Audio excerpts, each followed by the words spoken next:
All right, what's going on, you guys? Nick here with Nick Strength and Power. I've got a couple of interesting stories for you guys today. The first story that I've got for you guys today comes from Marcus Ruhl's channel. Now, this was an interview done in German between Marcus Ruhl and the classic physique golden boy right now, really, Urs Kalecinski. Now, Urs had a phenomenal showing at this year's Arnold Classic. He just won a pro show. He's qualified for the 2022 Mr. Olympia. He's doing exceedingly well in classic physique. Everybody loves him. He's a really good classic competitor. He's got great lines. He's got a great structure. He's actually on the higher end, according to him in this interview, of his weight limit for his height. And I believe he's 5'11" or just below 6 foot. But the interesting part about this interview, and it was done in German, and one of my subscribers gave me a rough translation, is that they're discussing Urs's interest in competing in men's open bodybuilding eventually. And the reason for that is because he is so young, and he says he's already pretty much at the weight limit for his height. So he wants to grow. He wants to improve his physique. He wants to continue pushing himself and developing and really trying to max out his frame. And he doesn't feel like he can do that in classic physique with the weight restrictions that there are. So I think it's an interesting discussion. Overall, I really like Urs's look for classic. I do think that there are some improvements he needs to make, some body parts he needs to bring up specifically. To me, I'm always drawn to his arms. I think his arms need to be brought up, but I do think there's areas that he could fill out more, and it makes it difficult for him if he is really already on that upper echelon of the weight limit for classic. So the question is, would you rather see Urs in men's open bodybuilding where he does have the opportunity and a little bit more wiggle room with the weight, well, a lot more wiggle room with the weight, to make some of these improvements that he needs to make that might otherwise be extremely hard to make if he's already at the weight limit for classic physique? Now, honestly, right now, I would like to see him stay in classic. But again, the question kind of becomes, how much can he really improve if he's already at the top end of that weight limit? Has he already done as much as he can do in classic? Which is a fair question. But overall, I think right now his look is really, really good for that division. I would like to see what he can do at the Olympia this year, what improvements maybe he can make before the Olympia, and, you know, the potential of him cracking the top 3 this year. Can he improve upon his placing last year? But it is an interesting question when it comes to classic physique, and it also brings up kind of the debate that a lot of people have been having is, should there even be a height/weight restriction in classic physique, or should we just let the guys weigh whatever they want to weigh, and if they don't fit the criteria, they don't fit the criteria, the judging criteria, and the weights can just be whatever, and they can max out their physiques however much they think they should, or however much the judges deem they should. Now, a perfect example of this is Bryan Jones. Bryan Jones was a classic physique competitor who had kind of the same issue that Urs had, and Bryan recently posted an update on his story. Now, he switched. He's made the switch. He is now currently training for men's open bodybuilding and men's open bodybuilding alone. And he was one of the biggest guys, one of the most muscular guys in classic physique, and I think he was having issues making weight. And we're seeing this with a lot of guys. It's not just these two guys. We saw this with Bryan Ainsley as well, and Bryan even said he's going back to 212 because it was so difficult for him to make weight. He feels like that was what was holding his physique back and preventing him from doing well, is he was already at the top end of this weight limit for this pretty much the entire time. But anyway, Bryan Jones posted this update on his story where he looks massive here. And I've always made this comparison, even when he was still in classic physique, his physique always reminded me a lot of Cedric McMillan. He's kind of a taller guy. He's got kind of a similar structure to Cedric.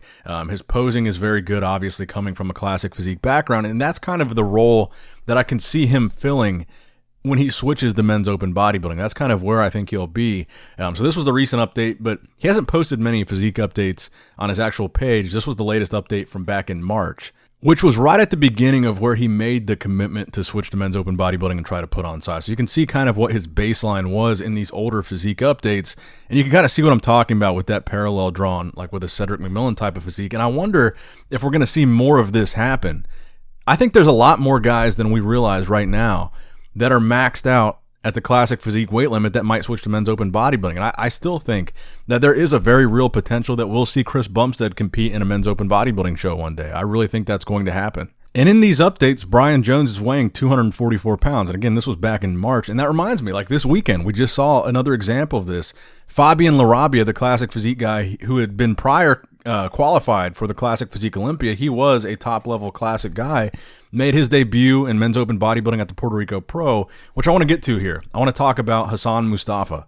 So Hassan wound up winning the show. Theo Laguerrier wound up taking second place. Jonas Giatris in third, Andrea Musi in fourth, and Max Charles winding up in fifth place here. So Hassan Mustafa, did he do what he set out to do here? He said his goal at the beginning of this prep was to focus on conditioning and to come in more shredded than he's ever been. And that's exactly what we saw from him. And I think that's exactly, he did deliver on what he said he was going to do. So you can see, I saw this interesting comparison here. 2021 Puerto Rico Pro, that version of Hassan's physique, compared to this year's version, 2022 Puerto Rico Pro. He was third last year. Admittedly, the lineup was a little bit deeper, and he won this year. Clearly, he improved. Now, look at these pictures here. The side chest, I think, is a really, really good example of what he did for this show. On the left, you've got the side chest from 2021. I think you can clearly see that he lost size in between these two updates, which is good because I think he had plenty of size already, if not too much size prior. And he was able to sacrifice some of that to improve his conditioning. You can see, especially if you look throughout like his shoulders and his triceps, a lot more full, a lot more round on the left. But on the right, his conditioning is much better. You can see much more striations in the chest. You can see much more vascularity, detail throughout the arms and shoulders. Definitely in the legs. Crazy difference in the detail and the lines and the feathering in his legs. Very noticeable difference there. Then if you look at the back double bicep comparison between 2021 and 2022, that's where you can really see how committed he was to his conditioning for this show. Because Hassan has always had massive legs. And again, you can see definitely the detail in the back is much sharper in 2022 this year. But look at the size difference in the legs. He let the legs lose some size so that he could focus on conditioning. So you can see that he really did do what he said he was going to do, and he really did commit to doing that. He really took it there, and I think it paid off. I think this was the best version of Hassan that we've ever seen, and he is going to the Olympia now. And then I think he is still going to the Orlando Pro, and then he's doing the Arnold Classic UK after that. So I guess the question is, now that we've seen this version of him, will we see a better or worse version in Orlando and a better or worse version at the Arnold Classic UK? Or will he continue to get sharper, continue to improve, and then do very well at the Olympia? I think, honestly, he looked really good here. But I think we can all admit this was not the deepest lineup.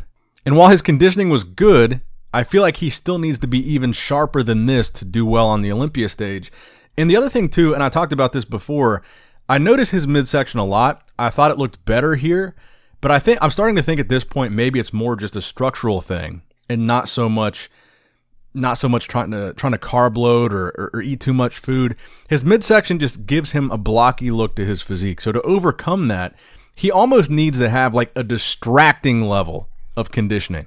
Like his conditioning is so sharp, he's so dry, he's so hard, vascular, whatever the case may be, that it draws your eyes away from the midsection, because I do think it kind of throws off his physique. And while it wasn't necessarily like a distended gut, it's just a little bit, it looks cloudy in some poses. It looks a little bit long, actually. I don't know. It just looks strange in a lot of the poses. And if that is more so just a structural thing, I think what he really needs to do is have conditioning that's so crazy that you're not even looking at that. And that's also why I waited until a couple days after the show to talk about it, because the video quality that I saw was not that great. And I wanted to wait until we got some HD pictures to really look at how he looked from a conditioning standpoint. And I do think, looking at the HD pictures, he achieved his goal. I think he looked better than he's ever looked. His conditioning was on point.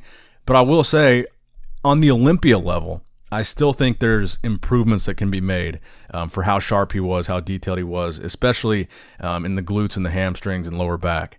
Now, the final story that I've got for you guys today, and I guess this is a little bit of a 2-in-1. The next really good show that we've got to look forward to is going to be this Big Man Evolution Pro show. And one of the guys that's doing that show, which is 2.5 weeks away, is Petar Klancir. And he's going to be looking for some redemption there after not being able to compete in Indy or New York, and then having kind of a lackluster showing at that Cali Pro. Now, this was the latest update from Petar at 2.5 weeks out from that show, and I think he looks pretty damn good. I think one of the main reasons, and he still was one of the top finishers at the Cali show, but one of the main reasons why he wasn't higher than that, I think his conditioning was holding him back, and that could have been from a number of things. It could have been from the travel, from the jet lag, from the stress of missing the 2 prior shows because of travel issues. But now that he's got a little bit of time to go back to the drawing board and try to get things together, I think he can be a really serious threat. And you've also got Vlad Sukarucho in that lineup. Tim Budashim is doing that show. And I think you're probably going to see a few other bigger names jump in there. So I think what we're going to have at that show is maybe a little bit more of a competitive lineup of some of the more international guys that we're not as used to seeing compete, and some of the shows that we talk about here. And we could have a really good show in a couple of weeks at that Big Man Evolution Pro Show in a high level of competition. So that's going to wrap it up for the video today, guys. Let me know what you guys think about all the stories in today's video down below. Make sure you like the video if you enjoyed it. Give it a thumbs up. Subscribe to the channel if you have not subscribed yet already. Click that bell notification icon. And as always, I love you guys. I appreciate you guys. Nick Strength and Power signing out.